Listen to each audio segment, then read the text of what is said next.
are live early. I even made theme music. Here it is. I don't know if people can hear it, but if you can, we are here for an Outlier Insights Show live on platforms. I've got Scott Reichel here with me. Hold on, wait, this is the beat drop. Hold on. Ba, ba, ba, ba, ba, ba, ba. All right, yeah. All right. That's it. That's all I got. All right, cool. Scott, how you doing, man? Thanks for coming by to be my guest, as usual. They're doing pretty well. Can't complain. According to Cleveland, shalom. Yeah, nice to see you too. Point is, looking forward to the actual game tonight. Should be fun. Yeah, overall, we had a pretty good last couple Monday night games together. So yeah, like it's kind of keeping the rhythm, keeping it moving.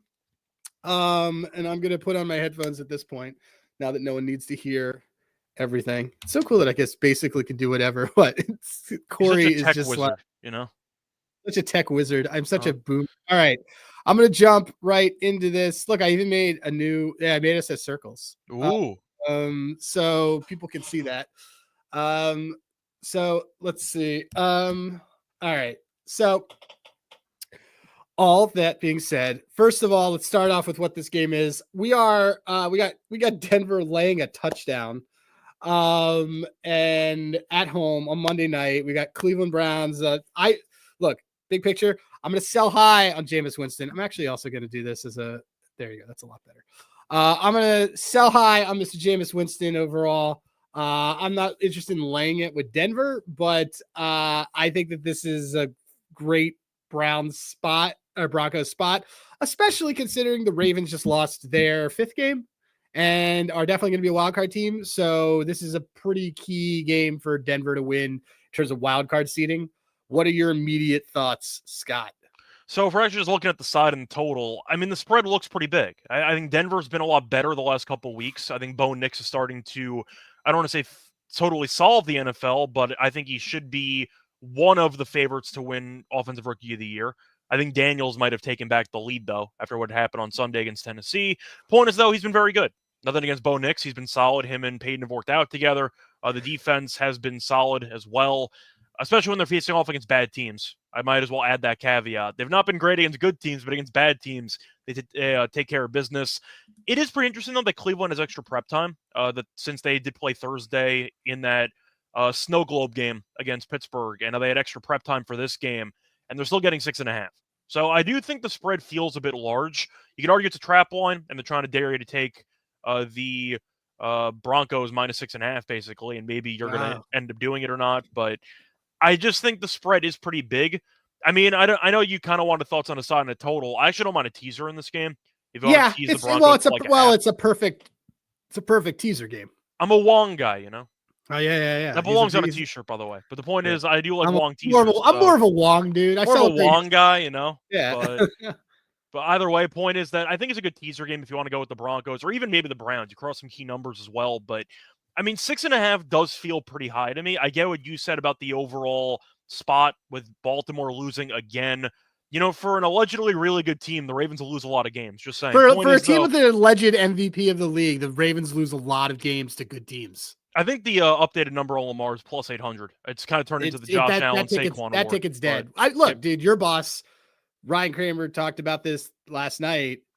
And I agree with him, and I've been saying this for weeks. The Jalen Hurts being 40, 50 to 1 is the wrong number on an Eagles team that just beat an MVP. All the MVP is going to come down to, I know we're getting off base, is going to come down to that Goff Allen game of Lions and Bills, because if Goff wins, that's going to probably make that whole thing tighter. If Allen wins, it's over. So if you are a Hurts supporter, you kind of want Goff to come out of there, but Lamar's not winning an MVP on a 5-loss team that is going to be a 5th seed. Yeah, pretty much. But the point is that looking at the overall matchup here, Denver should win at home, if we're being fully honest here. Cleveland, I think we'd agree, has been a mess, but they've been better with Jameis. But we know Jameis can still turn the ball over a lot. They had a weird game against Pittsburgh with, once again, a lot of snow, and they were able to sneak out of there with the win. almost blew the game in about 2 minutes. They Right. had the touchdown, then the fumble, then the immediate touchdown again. But they were able to go on that drive. Shout out to Judy for a couple of big fourth down catches or third down catches. But I think Denver wins. But do I want to lay 6.5 with Denver? Not really. I think I'd rather put in a teaser personally. Yeah. Maybe with the under in the game. If you think it's going Yep. to be lower scoring, maybe the over if you want to tease it down to 35.5 or whatever. But I'd rather tease Denver. I think they win the game. I don't want to lay 6.5. It feels a little bit too big for me. Nope. I like it. I think we're going to actually end up doing a teaser on it. I agree. We did a teaser yesterday. We did teaser yesterday. It worked out. I'm going to also read a quote. It's a quote from you and I in our text from when I was looking at some things that I have already bet. And it was, I did some math. And you said, how did it go? And I said, well, Nix or Caleb is the most ideal situation for me on rookie passing TD leaders. Jaden would actually lose me money, would be the least money won. And then you wrote, yeah, you overbet Nix. I knew that the entire time. And so I remember that you accidentally put too much money on Nix for that prop when we initially took it. And I like how you just came back to the realization that, like, I knew at the time. Like you were 14 weeks later. Because you were annoyed at the time because you accidentally overbet Knicks by like an extra $50 or something. Yeah. You did a whole arbitrage calculator, but you accidentally put the wrong number. Like you misassociated which number represented which player for the bet. I messed it up. It was either way though. It's in good shape so far. So I mean, we're in good shape. Okay, so look, teaser in terms of sides and totals on this game. I think this is going to be like a 24-7 type of game. I think just overall. Let's kind of jump in. We can go back and forth on a couple props that we like. You can start. Do you have a prop that you like? Call on Trevor in the chat, who's always in our chat. I have Daniels offensive rookie of the year, Saquon offensive player of the year, Watt defensive player of the year. No way Saquon wins MVP and Nix becomes an offensive rookie of the year, right? I think Nix is more likely for offensive rookie of the year than Saquon is for being MVP, but that's a discussion for another day. I mean, if we're going based on the history of the award, Saquon being around like plus 200 or whatever is a joke to win the award. Like, you should be a lot higher than that. Yep. Higher as in like a better return on your investment there. Do I think Saquon's going to win? No. Like, I don't. I think Josh Allen needs to be really bad. He needs to have a Purdy versus Baltimore Ravens Monday night type game from last year if he wants to potentially blow his chances. But no, I think that with them winning the division by such a wide margin, they might get the 1 seed in the entire AFC. It's a very good spot for Josh Allen to finally win one, especially with the narrative, because he's never won one before, and Mahomes has a couple, and Allen's been always viewed as the very talented quarterback that just couldn't piece together with turnovers, etc. I think Allen should be bigger than minus 200 personally. I think he should be like minus 350. I do like, too. I don't know what. Yeah, I agree. Unless he fully implodes, he really should win this award. And if you want to talk about if it's easier or what's more likely, Allen having a bad game or Saquon having a bad game, the answer is Saquon, because the ball's always going to be in Josh Allen's hands. It's 220. I would have him longer than that. Offensive rookie of the year. The Jaden Daniels, Bo Nix numbers look right to me. Minus 220 plus 170. That looks fine. All right, anyway, let's talk. What's a prop that you like in this game? Well, it's our main prop for the game, but I got to mention it again because we thought about a ladder on it. Vele. For its receiving yards in this game. I got around 33.5, 34.5. Jesus, this moved overnight, didn't it? Of course I still like it. I don't understand the lines. He's had at least 39 yards in 3 straight. He had 80 last game. He had 80 last week on a career high in targets. So he's become Bo Nix's second favorite target. I mean, the thing about Sutton, which is kind of a joke that we've been making for years, for the first 80 yards of the field, you don't notice him that much, but then he catches every touchdown. He's a really good red zone guy. He's a really good red zone guy. So if you want to talk about who's going to get the yards to actually get them downfield, Vele's got some good spots. But Cleveland overall defensively has not been great against opposing wide receivers. We got it at 33.5, 34.5, so it kind of ballooned. But he's at least 66 in back-to-back games. I still think it's fine. I'm still fine with this. Yeah. He's clearly the number 2 receiver on the team, based on snap share, based on target share, etc. And Cleveland against wide receiver is not great. So I think it's a good spot. He can get there in 1 catch. In theory, he does have a couple of big plays to his name this season.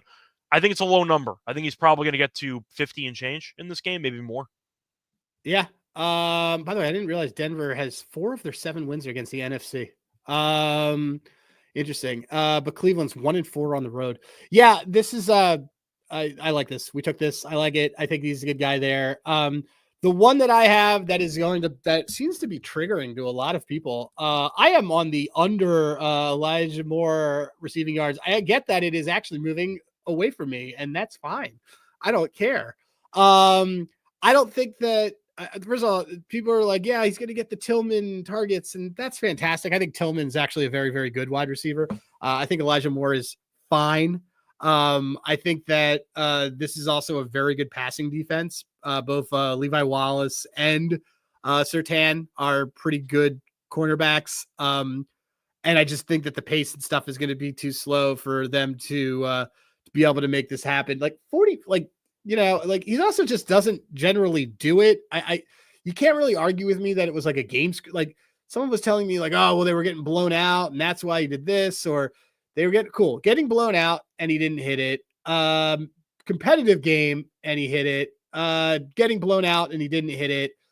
Competitive game and he didn't hit it. So exactly, I don't understand where people are getting this like he's going to be the guy, because the way that you beat the Denver Broncos, to be honest, is you use running backs and use the middle of the field because their linebackers are not that great.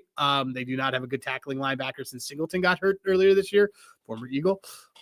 So I like the Elijah Moore under 46.5 receiving yards. To quote you, we don't really back bad players. And well, that's what I was going to say. The other reason besides the stats is it's a 2-word answer of why you're going to take the under on Elijah Moore. He stinks. Correct. He stinks. Yeah, that's the 2-word answer that you're going to give. So, dude, that set that dude off. Like this guy was like, he doesn't stink. He's doing this. He's doing like, dude, I'm looking at it. He stinks. Like, honestly, if I was going to go for one guy in the passing attack for Cleveland that I actually like, I can't believe I'm going to say it. It's going to make Steve Smith piss wherever he is. I don't mind Judy. Yeah. I mean, Judy was good last week. Judy, it seems like, is becoming slowly Jameis's, I don't know if I could say favorite target. Judy's number's only at 60. Like Njoku exists. Njoku, I still think, is Winston's favorite target, but Judy's been getting a ton of work. I can't really argue with the numbers. I don't mind. I mean, maybe we could build an underdog slip. Maybe Judy makes it to that. I would do Judy on an underdog slip. And they went to him on a couple of big plays in bad weather in the snow, and he came through. He had the fourth down conversion. Njoku's the exact same number, which tells you everything. Four of these guys he has the exact same number as Elijah Moore, which tells you everything you need to know about Elijah Moore. And I would take Njoku over Elijah Moore. I take Njoku over Elijah Moore. He's hit this number way more times. And this is not a great team against tight ends. If you're looking at, I will look at I'm going to look at a couple, like what has happened in the past couple of weeks on this team. But like, let's see, tight ends against this team. Both Raiders are so Bowers at 38 on 10 targets. Wow. Kelsey 64. Well, Bowers doesn't count. Bowers doesn't count. Foster Moreau and that's who should win Offensive Rookie of the Year, by the way. Bowers should win Offensive Rookie of the Year. Bowers had 97 against them in week 5. Yeah, Bowers is having one of the best rookie tight end seasons of all time, and he's not even going to get a sniff of Offensive Rookie of the Year. He'll get a sniff. You'll get a sniff. You know what I mean, though. He's fighting for basically third place right now. He should win the award if we're going by just who's the best. But of course, you have priority for position. But Bowers is a freak of nature. Bowers has been awesome. Okay, so look, what do we think? What do we think then about Njoku or Judy? Do you want to do one in an underdog slip, and would we play either straight? I mean, I'm much more interested in playing maybe a running back or something over, because I think there's going to be just a lot of check down stuff. Okay. Well, we know Chubb doesn't catch passes, so does that mean you're going for like Jerome Ford, or does that mean I think I want Jerome Ford. I mean, I think Chubb's hurt. I think Chubb's getting wound down. Like, to be totally honest. I mean, he was off a serious, catastrophic injury. Like a catastrophic injury. So, and Jerome Ford's receiving yards is only a 12.5. It gets that on one. Like, he could get that on one catch. Like, Denver is bottom of the league in receiving yards to running backs. Like, this just feel. And let me just look at their check down rates. The check down rate on passing and then defense, pressure, advanced passing. Let's see. Why is that not happening? Advanced. I'm looking on an off screen. I'm looking at a FTN site. Oh, here it is. Check down percentages by team. Okay. So since week 9, the Denver actually, so the check down rate, for folks against. Okay, check down rate's a lot lower. Maybe I'm not reading this right. The defense is there. The check down rate is low. Is one of the lowest in the league, which means that they're getting bombed on. All right. Well, I don't know. Maybe I'm not right. Anyway, I still think that I want like Jerome Ford here. What would you rather? Would you rather Jerome Ford receiving yards or Jerry Jeudy possible garbage yards too? I think based on the overall usage I've seen, I'd probably go with Jeudy if I had to pick. But okay. I was trying to look at Chubb's receiving yards recently. He's had 1 receiving yard in the last 4 games combined. That's 1 yard in 4 games combined. But the funny little caveat, if you want to throw it in there, he has had a catch in 2 of the last 3 games. So he's been catching the ball for no yards, basically. But it's at 4.5. If you think Chubb actually can get past 5 on 1 catch, then maybe you want to consider it. But he actually didn't. I know every other game he's had a catch. But I'm saying it's for a grand total of 1 yard. He's had 1 receiving yard in the last 4 games combined, but it's at 4.5. So if you think that he catches 1 and nobody's around him for once, then maybe you want his over 4.5. But that's definitely going to be a risky proposition. That feels like way more of a dart than definitely. Do we want? Well, so do we actually? Wait, let me just see. Do we want Jeudy receptions? I think we want the receptions instead of 4.5 does feel a bit low. 4.5's low. They give up a lot of them. He's over this in all the games with Jameis. I think we do want that. Yeah, I think we want either that or. That. Let me see the Njoku.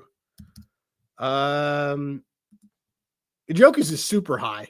But Judy's been Judy's going to have so much volume is the thing. I would rather take Jeudy for receptions and maybe Njoku for touchdown. Yeah, I agree. Okay, let's do that. We're going to do that as a thing. Okay.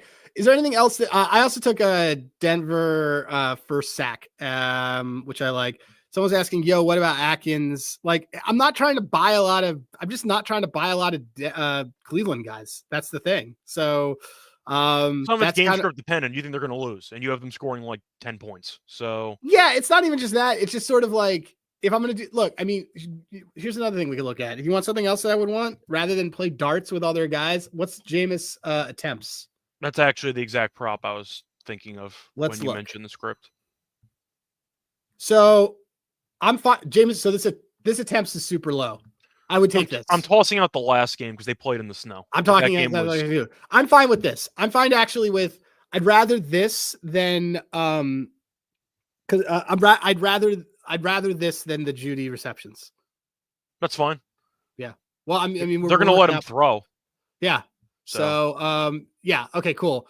Yeah. So look, the things that we like that we have, okay. Actually, this is it. This is our 4 plays, to be totally honest. It feels like, Vele receiving yards over, Elijah Moore receiving yards under, Jeudy over 4.5 receptions. It's actually really good. It's actually really good market based on price. So we're going to probably bet it based on that. 114 on FanDuel, and it's minus 140 on Caesars.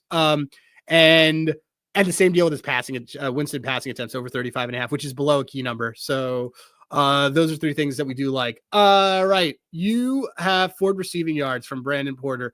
I thought I don't know if you just joined, but I like that too. Maybe our underdog slip is Ford receiving yards because we like to do a little bit of a bomb in there. That could be fun. Could be. I do want to ask you though, because there's one kind of caveat to the game that I find pretty frustrating, which is we think Denver's going to win. Yes. I can't stand trying to predict what Sean Payton's doing with the backfield. Yes. Week in, week out. It drives me absolutely nuts. Is there any point investing in anybody? Because I don't. It's just a hot hand thing. I don't know who's going to trust in a game and game out basis.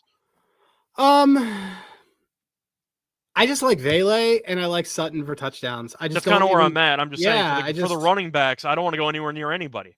I have an underdog slip that Sean put in for me. That is Daniel Jones under 16 and under 16.5 touchdowns on the season, with Javonte Williams over 500 rushing yards for the season. Okay. So I'm 40 yards away from that hitting. So that's my play on the Denver backfield. This is Brandon Porter. Daniel Jones, by the way. Brandon Porter. I fell down a bad spot. I can't stop betting running back receiving yards. I did that earlier this season, and then I lost on Tracy, and then I never did it again. Twice. This is actually, and one of those times was me convincing you it was going to be okay, and he still didn't do it. Well, because the first time I needed 1 catch in the entire second half, and he didn't get a catch in the entire second half, and I'm like, well, I'm going to do it again. His yards are so low, and then he proceeded to just catch one pass for like 3 yards. I'm like, nah, I'm good. I I'll went point down out the that rabbit hole. Brandon Porter consistently likes to come up with ways to add Riley Green to every single slip. Riley Green home runs to every slip. Okay. So now, okay, let's kind of move. NBA. Are there NBA games that are kind of taking your whatever? I'm not so. By the way, I'm going to take this Jameis passing attempts over now because I think that I don't want to risk losing because somebody watches this, moves lines. It's not us. I would rather not have 36.5 as our number. I'd rather have 35.5. So By the way, Matt was wondering if you could repeat the plays. Can you repeat your 4 picks are for tonight's game? I can absolutely do that. Here we go. We got Vele over receiving yards. Got Elijah Moore under receiving yards, which is also a troll play because somebody on Twitter was yelling at me about it.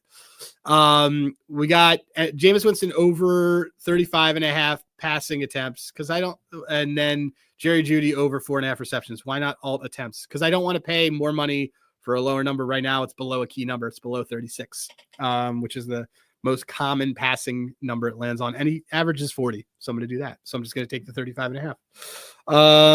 Let me just see. All right. NBA, what are you liking? So full disclosure, NBA card kind of sucks tonight because you have 4 games and everyone's questionable. That's kind of the short story of the NBA. These amount of teams on back-to-backs. For example, the Heat game, Jimmy Butler might not play. What else is new?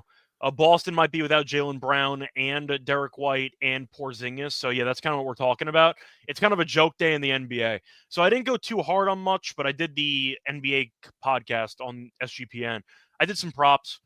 So I ended up having Jalen Johnson over 4.5 assists as my main play there. I know Trey's assists have been crazy. New Orleans can't stop anybody. This team sucks. But I'm not laying 9.5 with Atlanta. You'd have to pay me to lay that with Atlanta. So I went with the assists instead for Jalen Johnson. Wanted maybe the PRA or the RA, but my concern He's been our guy, dude. He's been I was going to say, my concern's a potential blowout because they could kill this team. New Orleans got killed by the Knicks yesterday by about 30 and change. But Jalen Johnson's assists have been good.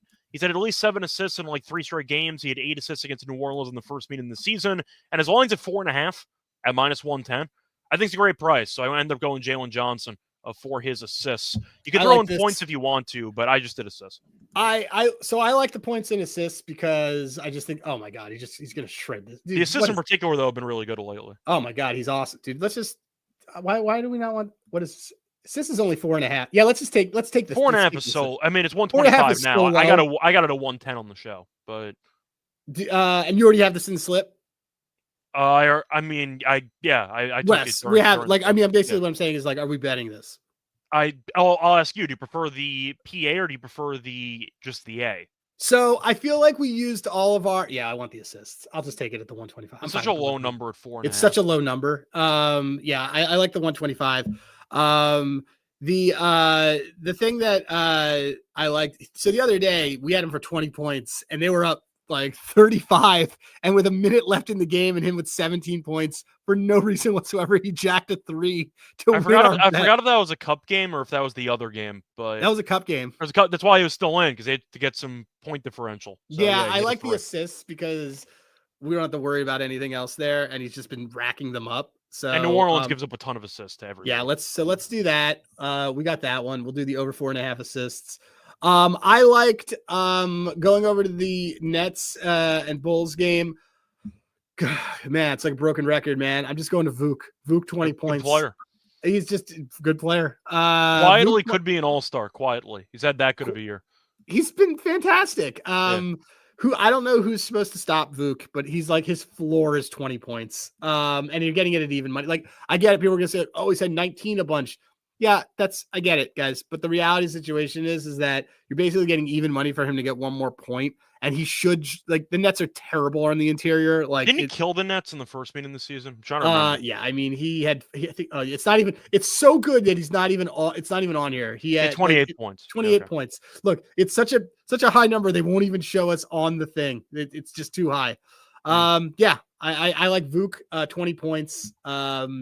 That's another one. The other, let me I'll search around and then we could let's make a real underdog slip for people. What else? Is there anything else you're kind of looking at? I mean, it kind of correlates to Vucevic, but do you want to consider something with Claxton? I see that underdog. Sorry, not underdog. I see that Rhythm potentially is interested, but I think it's a pretty good play in general because What, Claxton fades? he doesn't even start half the time. Like, they bring him off the bench now. I mean, the issue is that Simmons might not play. Yeah, Noah well, Simmons Clowney's doesn't out. play. He's going to get 38 points. He's going to get 30-some minutes. The point is, though, they got Sharp back, and Sharp was their initial backup Oh, center. yeah, that's true. So, and I know he missed the last 2 games, but it seems like he's potentially going to suit up for this one. So, if Sharp's back in the lineup, I think that Claxton's minutes might be cut. He got ejected the last game for another flagrant 2, so he's kind of a head case, but I think it's a pretty high number for Claxton, who we know for a fact cannot generate his own offense. So you want to take his under PRA? I thought about it. I'm into that. You don't think it's kind of weird? Let me actually. You don't think it's kind of weird? It got way bet up. Well, I want to see if Sharp's in or out or for this game. I see game time decision. Asking, what do we think of DeJounte Murray PRA? I'm looking to go under at 20 minutes in New York in the back-to-back. I mean, Scott just talked about this a little bit, but this team stinks. Go, Scott. But we're buying Pels. What's your thought? Well, it's not buying because he wants the under. So he wants the under. Okay, well, yeah. I mean, blowout games are kind of weird because DeJounte played 0 minutes and 0 seconds in the entire fourth quarter. So he got to take a nap for the last 30 minutes of real time. So I don't know if the back-to-back angle actually matters personally. But I think for this one, the Pelicans are so bad, but DeJounte loves to get usage. This is a good question that just got up. Hold on. So someone's running up. The app says that the over is plus EV. Completely agree. So just so you guys know, plus EV just means that it's going to have better value compared to market. So it is a very good price, or the market is sharply moving that way. That doesn't always look.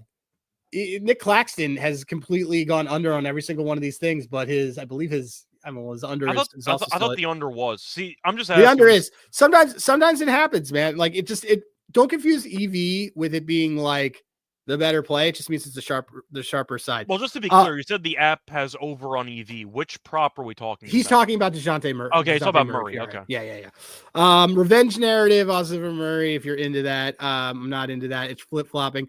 I think just like the way to you look at EV is EV is a good filter for you when you are EV betting and you are looking at, I want some things that are consistently being marketed. That's fine. Sometimes I don't agree with EV a lot of times. And just remember, EV is just a signal that this line is better than it is the rest of market. I prefer EV on long shots. It's getting sharp stuff. Home runs, hockey home goals. runs. I like it. Yes. So I like it more on variance props, on TDs, home runs, triple doubles, things that don't happen a ton of times. That's where I love it. So, to answer your question about DeJounte, though, it involves fading Atlanta's. I mean, it's tough because the under would suggest New Orleans can't score. But you're against Atlanta's defense, who has been better lately, but still not a great unit. The question is about Brandon Ingram. Because if Brandon Ingram doesn't play again, you get a ton of usage, but New Orleans probably gets blown out. If Ingram plays, and he takes a lot of shots, and he takes a lot of rebounds away from others, but the usage for Murray probably goes down. So I would probably wait to see if Brandon Ingram's going to play, personally. I get it's a revenge game. Yeah, he just didn't. The problem with Murray is that he just didn't play enough minutes last night for me to be... he played, like you said, he didn't play an entire quarter. Yeah. So if he gets 33 minutes, let's assume he gets normal. If he gets 33 minutes, this entire thing changes. Mm-hmm. That's why I would much rather take a DeJounte Murray over, knowing that he's probably not going to only play 29 minutes again. I think I would probably take the over than the under, revenge game or not, but I do want to find out if Ingram's going to play first. Yeah, I mean, I get that, but this is him with 33 or more, and then when he has 35, when he has 35 or less, yeah, it's a no-brainer. But I think the 33 or more, once that happens, if Ingram is ruled out, yeah, I mean, we'll probably do it. The latest on Ingram is questionable. We have no idea. It's the NBA. You never know. Point is, though, for the Hawks, I will never have faith in them to actually blow out a team because they play such little defense. Oh, wait, are we gonna take what we think? No, because the Pelicans are terrible. I can't do that. But the last couple games have been close, though. The point is, though, I think that even though the Hawks should win this game, the variance within their own games is just crazy. because they can't play defense and their offense kind of comes in waves. But I think for this game, it would make sense if Atlanta blew them out, but I wouldn't bet on that. So since I'm skeptical of Atlanta winning by a ton of margin, I think Murray plays at least like 33 minutes in this game. Okay, then, well, you know what I love then. Yeah, RA. Yeah, RA. So RA is let me just see something. Yeah, I think we want his RA. I mean, how have his points been recently, though? Not great. Yeah, okay. I think we want the RA. RA is a usage prop, and it's one that we would want for this kind of thing. I think we want his RA. I'm pretty like, if all he has to do, look at the hit rate when he has 30 minutes. Obviously, a lot of that was PK. I think we pivoted. Only one game this season has he played 30 minutes with the Pels. But PK, I think we've pivoted. Instead of going with the under PRA with Ingram being in, I think we'd rather just take the RA in general. Rather take the RA over, because it's just so RA, guys, is like it's Matt Alexander. It's RA is a gift. I think that's the play. And the reality is that RA, guys, is a really good prop. Like, everybody loves to bet 3 points and likes to bet points. RA is a usage prop. If a guy is playing 30 plus minutes, this prop is always live. Especially when you have guards that love to chase rebounds, like DeJounte Murray does. DeJounte is also not afraid to stat pad here or there. So yeah, exactly. So okay, we established that. Let me see if there's anything else that I like. I don't know who's playing in half these games. LeBron might not play tonight. Like, oh really? Well, because it's a back-to-back, and he's 95 years old, so they might sit him. So, like, it's a weird kind of spot in the NBA, because some teams are on back-to-backs, some teams are not, but it's the NBA. Like, nobody really cares on a day-in, day-out basis, and it's pretty annoying. I can okay, well, we got a good chunk of stuff. I can tell. Okay, so the people that are still tuning in, I will show you a cool filter that I made on Outlier on how I pick my touchdowns, if that makes you happy. So I basically set my EV stuff so that it's 2%. It's basically a pretty excessive EV. And I am only going to look at, I don't know why MLB is on here. You forgot to brag, by the way. You had Ray Davis yesterday. I did have Ray Davis yesterday. So did Kramer, but I had Ray Davis. I texted you and I was like, I'm on Ray Davis. And you're like, okay. So someone was saying about Cleveland doing that. Looks like Bo Nix. I think we're taking a Bo Nix touchdown tonight. So if you like him for anytime touchdown, does that mean you also blindly bet him for first touchdown? Yeah. Okay. It's 13-1. The first touchdowns I have tonight, I already have are, let me see where Cleveland ranks. Cleveland's first in limiting touchdowns to that, but I just think the Magic got used up, and I like Bo Nix on primetime. I did Bo Nix. This number was shit for anytime TD. It's not. It's plus 320. So JQN, yeah, for the Kelly and stuff, I don't mess around as much. I do it as like a quarter for Kelly, but I'm not strict on it. For me, it's more of just what's the percentage of this difference versus a lot of like the sharpest line. So I don't know why is Porter saying he's seeing 20? Never mind then. I don't know, but we're getting 320. So 320 is higher than what you're talking about. 320 on FanDuel. I'm looking at it right now. So anyway, point is, Ford is like 40-1. Jameis is like 50-1. Bo Nix, and then probably the Denver defense. I actually thought about Denver defense too. And then Denver defense is like 35-1 for first touchdowns. Those are gonna be the touchdowns that I get. So, all right, I'm gonna dump these in the chat, guys. But here's what we are.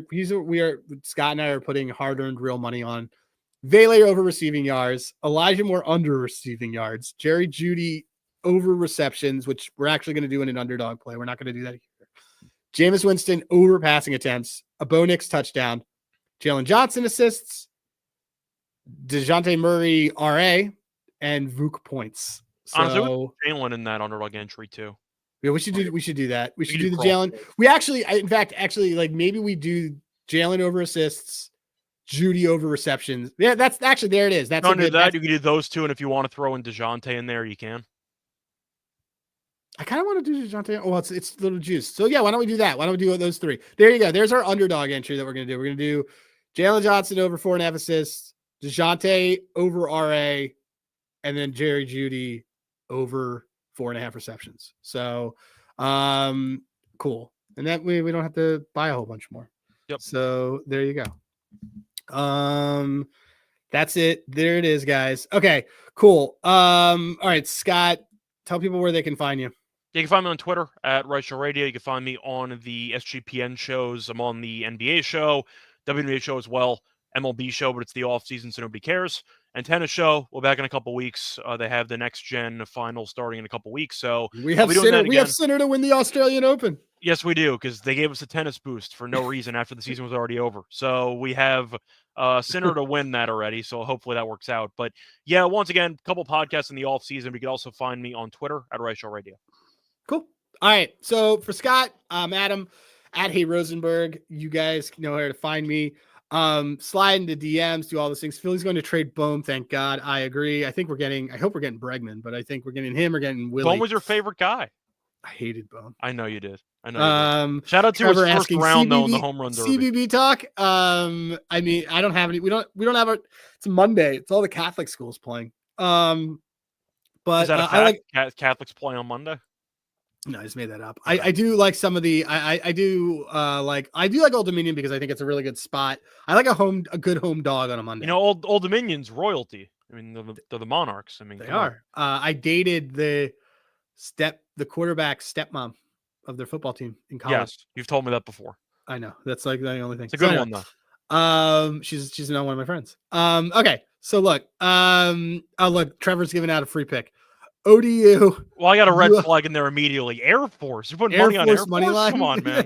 Even football. I had their football, team to cover against San Diego State, but we can't stand that Air Force team. Did they cover that game? Air Force, they killed them. Yeah, they won by 10. Okay. Or they won by 11, actually, but yeah. I think they punted one time in the entire game. They just ran it down their throats. But all right, cool. All right, so for Scott, I'm Adam. We are going to you guys have our bets. So good luck, and we'll talk to you guys on the next show.